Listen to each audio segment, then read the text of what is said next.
چلتے ہیں آپ کو ملتان مسلم لیگ نون کے ورکر کنونشن سے احسن اقبال خطاب کر رہے ہیں۔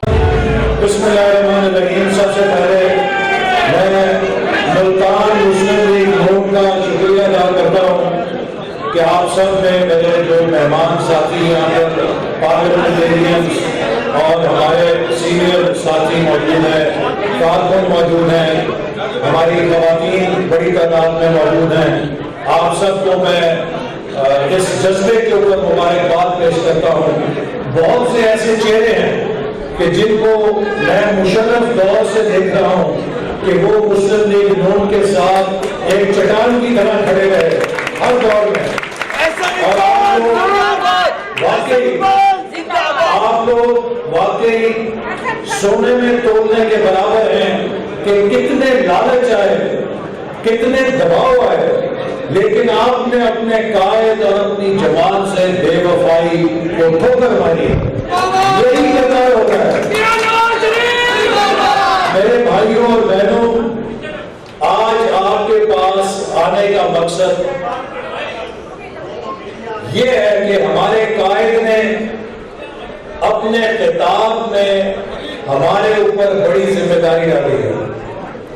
ہم نے اپنے پاکستان کو آزاد کرانا ہے اس سلیکٹڈ حکومت سے جس کو اغیار نے، جنہوں نے فورن فنڈنگ کی تھی، بیرونی پیسہ لے کر عمران خان کو مسلط کیا گیا ہے تاکہ پاکستان کی معیشت کو تباہ کیا جائے، تاکہ پاکستان کو اندر سے کمزور کیا جائے۔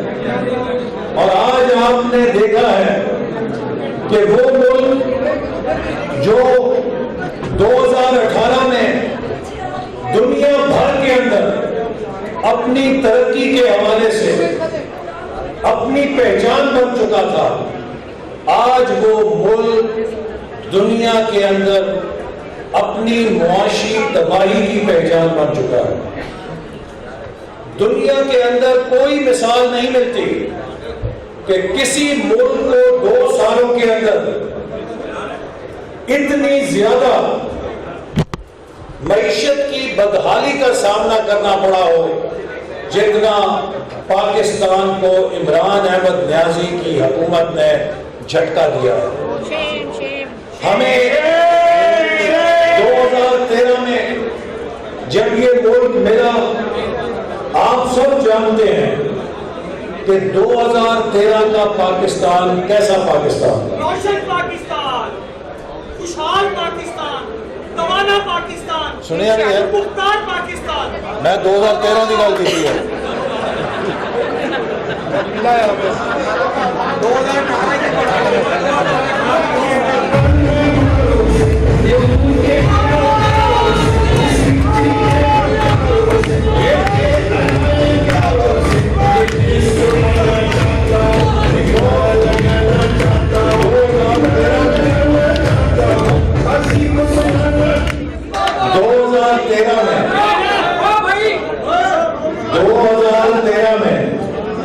جب ہمیں پاکستان ملا تو 18-20 گھنٹے لوڈ شیڈنگ ہوتی تھی۔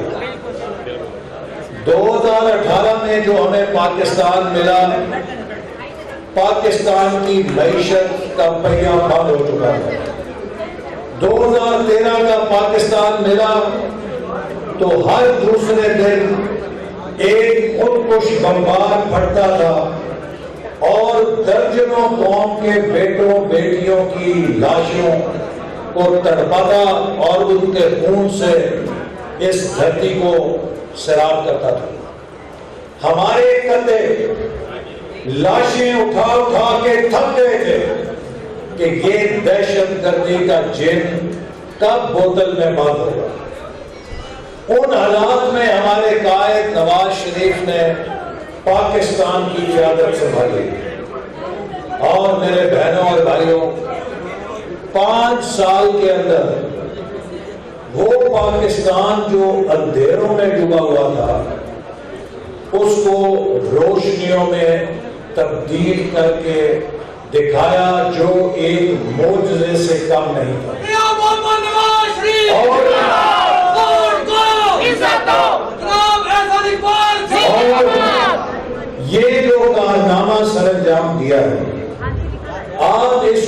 وقت تک نہیں تعریف کر سکتے جب تک آپ کو یہ معلوم نہ ہو 1947 سے لے کر 2013 تک تقریباً 66-67 سالوں میں 67 سالوں میں پاکستان میں صرف 18,000 میگا واٹ بجلی پیدا کی گئی. 67 سالوں میں صرف 18,000 میگا واٹ بجلی کے کارخانے لگے اور مسلم لیگ نون نے صرف 4 سالوں میں 11,000 میگا واٹ کے کارخانے لگے. یہ دنیا کے اندر ایک ریکارڈ ہے. دنیا دنگ رہ گئی کہ کوئی ملک اتنی کم مدت میں اتنی زیادہ بجلی پیدا کرنے کی صلاحیت پیدا کر سکتا ہے. اسی طرح ہم جب حکومت میں آئے تھے تو پاکستان میں $1 کی بیرونی سرمایہ کاری نہیں آتی تھی. جس ملک میں دہشت گردی ہو، جس ملک کی معیشت تباہ ہو چکی ہو، وہاں پہ کوئی باہر سے پیسہ لگانے نہیں آ سکتا. ہم نے 5 سالوں کے اندر ہمارے قائد نے جو چین میں جا کر سی پیک کا معاہدہ کیا، اور میرے لیے اعزاز کی بات ہے کہ مجھے اس کی ذمہ داری دی. ہم نے 4 سالوں میں $29 ارب کے منصوبے زمین پہ کھڑے کر کے بتلایا کہ پاکستان کے اندر بیرونی سرمایہ کاری آ بھی سکتی ہے اور لگ بھی سکتی ہے.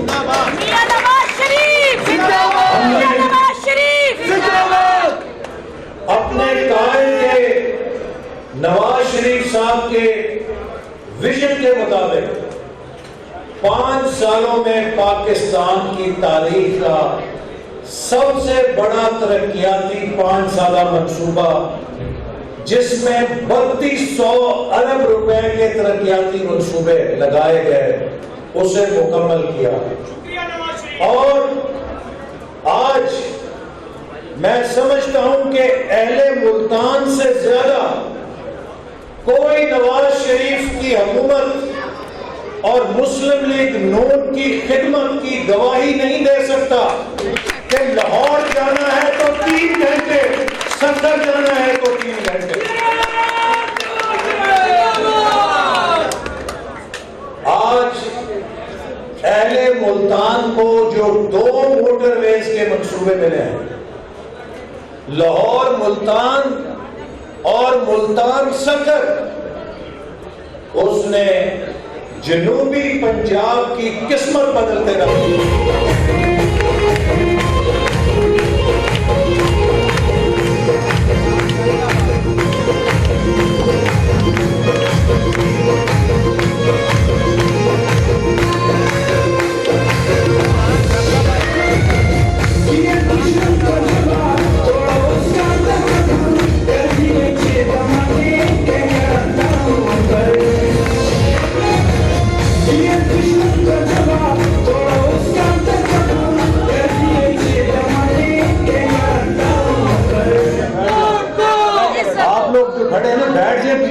نظر نہیں آتا نا، یا سائٹ پہ ہو جائیں.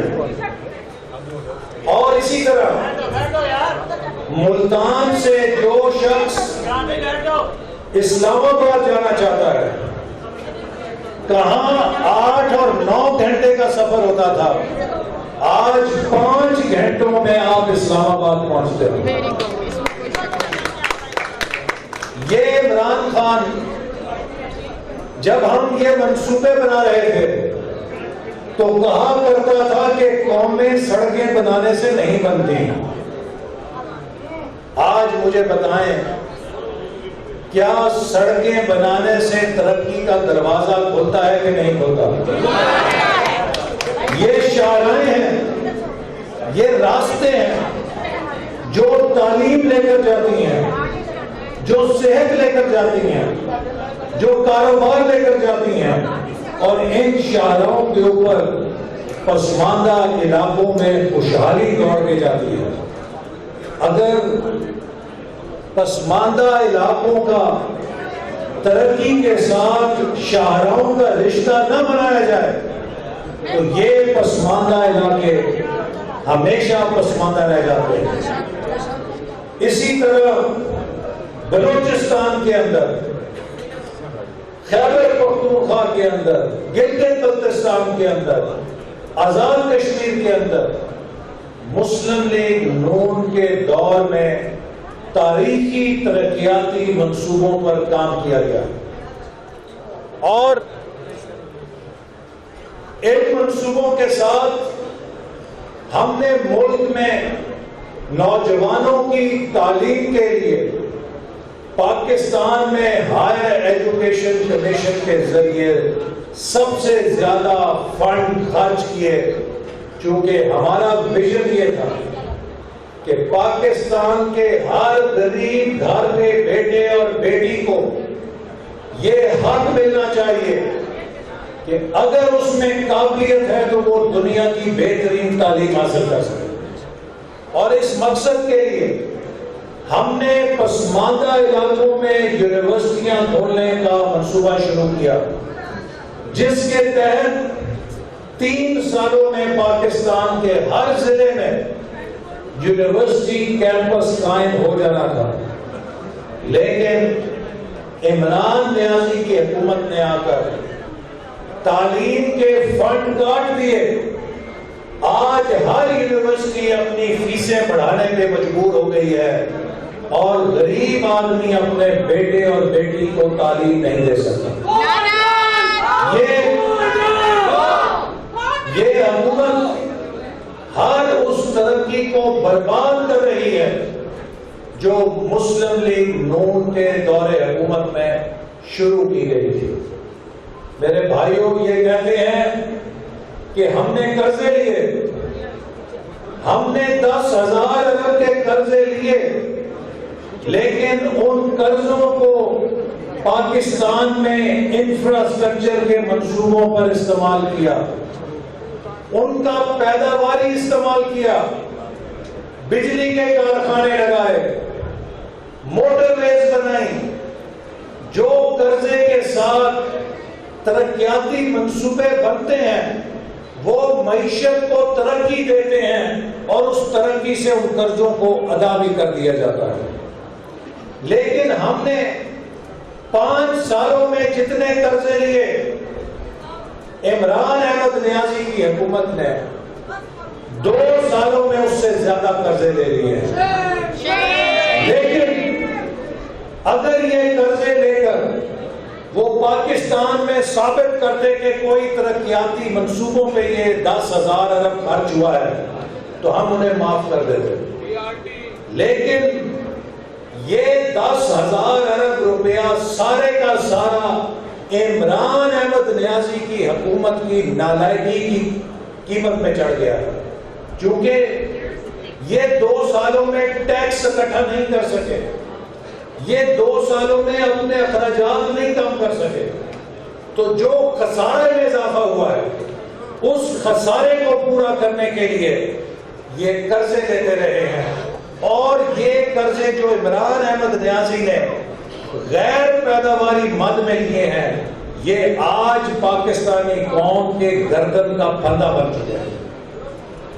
آنے والی حکومت کے لیے یہ ایک بہت بڑا پھندا ہوگا کہ وہ قرضے جو عمران احمد نیازی اب تک لے چکا ہے اور ان کے عوض کوئی پیداواری سرمایہ کاری نہیں کی گئی، سارے کے سارے قرضے خسارے کے اندر اڑا دیے گئے ہیں، ان کو کیسے پورا کیا جائے گا؟ آج وہ عمران احمد نیازی جو کہتا تھا کہ جب بجلی مہنگی ہوتی ہے، گیس مہنگی ہوتی ہے تو اس کا مطلب ہے کہ وزیر اعظم چور ہوتا ہے. تو مجھے بتائیں، آج 200 گنا بجلی مہنگی، 400 گنا گیس مہنگی، تو وزیر اعظم کے لیے تو چور کا لفظ بڑا حاجیوں والا لفظ ہے، کوئی بڑا لفظ تلاش کرنا.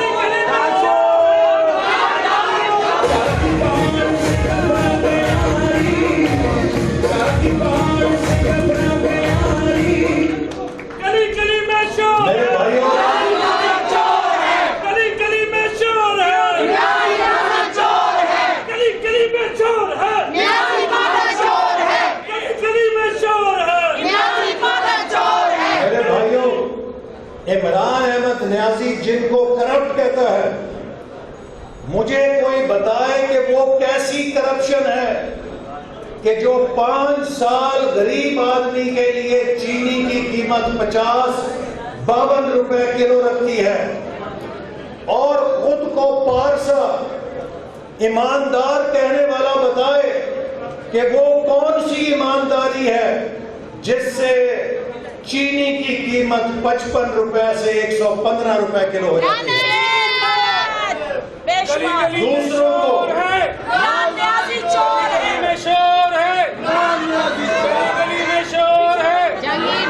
دوسروں کو کرپٹ کہنے والا مجھے یہ سمجھائے کہ وہ کیسی کرپٹ حکومت تھی کہ جس میں غریب آدمی کو 35 روپے 32 روپے کلو آٹا ملتا تھا، اور یہ کیسی ایماندار حکومت ہے کہ جس کے دور میں 75 روپے 80 روپے کلو آٹا غریب آدمی کو ملتا تھا۔ آج وہ لوگ جو قوم کو کہتے تھے کہ نیا پاکستان بنے گا، عمران احمد نیازی آئے گا تو 200 ارب ڈالر ادھر سے آئے گا اور 3000 ارب کی کرپشن ادھر سے بند ہوگی اور اتنی نوکری آئے گی اور وہ دودھ کی اور شہد کی نہریں بہیں گی۔ آج بتائیں کہ پاکستان کی زمین کو غریب کے لیے جہنم کیوں بنا دیا گیا؟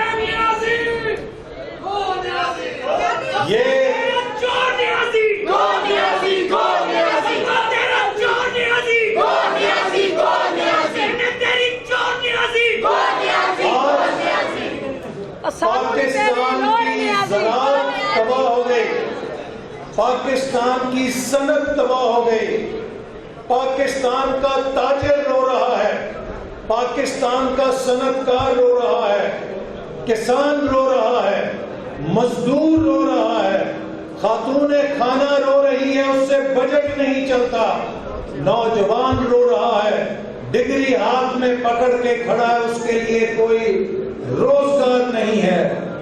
یہ پاکستان کے جس میں سی پیک کے ساتھ ہم ترقی کے نئے پودے اگا رہے تھے، وہ سی پیک جس نے پاکستان کے لاکھوں نوجوانوں کو روزگار دینا تھا، اس عمران نیازی نے اس سی پیک کو بھی رول بیک کر دیا ہے، اس پر جھوٹے الزامات لگائے ہیں، اور ہمارا وہ دوست ملک جس نے مشکل وقت میں پاکستان کا ہاتھ پکڑا، انہوں نے اس دوست ملک کے اوپر بھی کرپشن کے الزام لگا کے پاکستان کو شرمندہ کیا ہے۔ یہ لوگ جو حکومت میں آئے ہیں ہر روز ایک نیا ایکسیڈنٹ کرتے ہیں۔ میں اپنے الیکشنوں میں حلقے میں لوگوں سے پوچھا کرتا تھا کہ مینو دسو تواڈے چوں کیڑا کسے اناڑی کو اپنی موٹر سائیکل دے گا؟ سب کہتے سن نہیں جی نہیں دیاں گے۔ میں کہا کیوں؟ کہ جناب اتھوں نکلے گا، کاندھ وچ وجے گا، بس تھلے آئے گا، آپ بھی مرے گا تو موٹر سائیکل بھی بنائے گا۔ تو وہ بندہ جس نے آج تک یونین کاؤنسل نہیں چلائی تھی، اس اناڑی کو جب پاکستان کا وزیر اعظم لگایا جائے گا تو ہر روز وہ پاکستان کی معیشت کے ایکسیڈنٹ کرے گا نہیں کرے گا، لیکن اس موٹر سائیکل کا وہ ایک سواری نہیں ہے، اس معیشت کی 22 کروڑ عوام سواری ہے۔ اس ایک اناڑی ڈرائیور کے ایکسیڈنٹ سے 22 کروڑ عوام کو چوٹ لگتی ہے۔ آج میرے بھائیوں بہنوں پورا ملک تباہ ہو چکا ہے، دشمن ہمارے اوپر انتظار کر رہا ہے کہ ہم اندر سے کھوکھلے ہو کے خود بخود تباہ ہو جائے۔ اگر ہم نے اس نالائق حکومت کو نہیں نکالا تو یقین کریں ہم پاکستان کے شہیدوں کو منہ نہیں دکھا سکیں گے، جنہوں نے پاکستان کی حفاظت کے لیے جانیں قربان کی ہیں۔ وہ پاکستان کے فوجی، وہ پاکستان کے پولیس کے لوگ جن جوانوں نے اس ملک میں امن قائم کیا، اپنی جانوں کا نذرانہ دیا، وہ امن اس لیے قائم کیا کہ پاکستان ترقی کرے، وہ امن اس لیے قائم نہیں کیا کہ عمران احمد نیازی اس باغیچے کا اجاڑا کر دے۔ سو ہمارے وہ شہید ہم سے سوال کریں گے کہ ہم نے تو اس وطن کو امن دینے کے لیے اپنی جان کا نذرانہ دیا، اہل پاکستان ہماری قربانیوں کے عوض تم لوگوں نے زندہ ہو کے اس تباہی کو برداشت کیا، تم نے ہماری قربانیوں کو بھی غارت کر دیا۔ آج ان شہیدوں کے لہو کا تقاضا ہے کہ ایک ایسی حکومت جو پاکستان کو برباد کر رہی ہے، جو پاکستان پہ بوجھ بن چکی ہے، ہم اس مصنوعی سلیکٹڈ حکومت سے چھٹکارا حاصل کریں اور پاکستان کو دوبارہ ترقی کے راستے پہ ڈالیں۔